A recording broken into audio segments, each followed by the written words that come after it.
I practiced each religion for a time: Hinduism, Islam, Christianity. Furthermore, I followed the paths of the Shaktas, Vaishnavas, and Vedantists. I realized that there is only one God toward whom all are traveling, but the paths are different.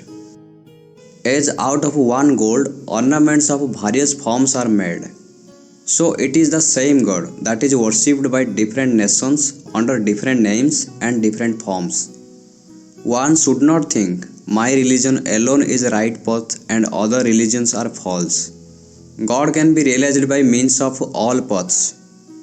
It is enough to have sincere yearning for God. Infinite are the paths. It's enough to have faith in one aspect of God.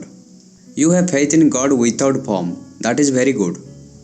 But never get into your head that your faith alone is true and every other is false.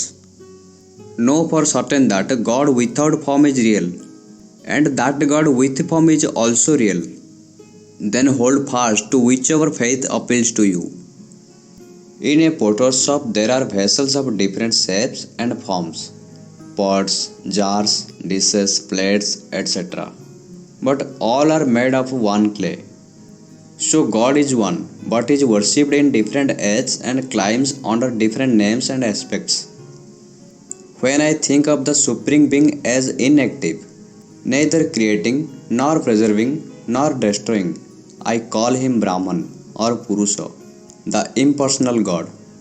When I think of him as active, creating, preserving and destroying, I call him Shakti, Divine Mother, or Prakriti, the personal God. But the distinction between them does not mean a difference. The personal and impersonal are the same thing. Like milk and its whiteness, the diamond and its lustre, the snake and its wriggling motion. It is impossible to conceive of the one without other. The Divine Mother and Brahman are one.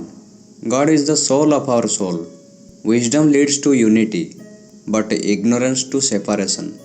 So long as God seems to be outside and far away, there is ignorance. But when God is realized within, that is true knowledge.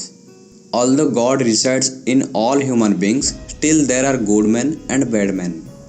There are lovers of God and those who do not love God.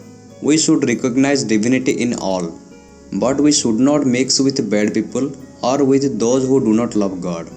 Our relation with them must not be very close. It is wise to avoid the company of such people.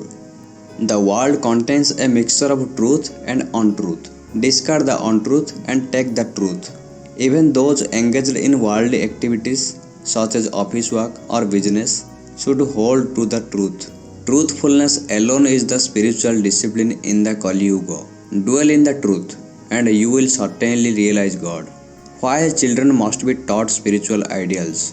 The young bamboo can be easily bent, but the full-grown bamboo breaks when it is bent with force.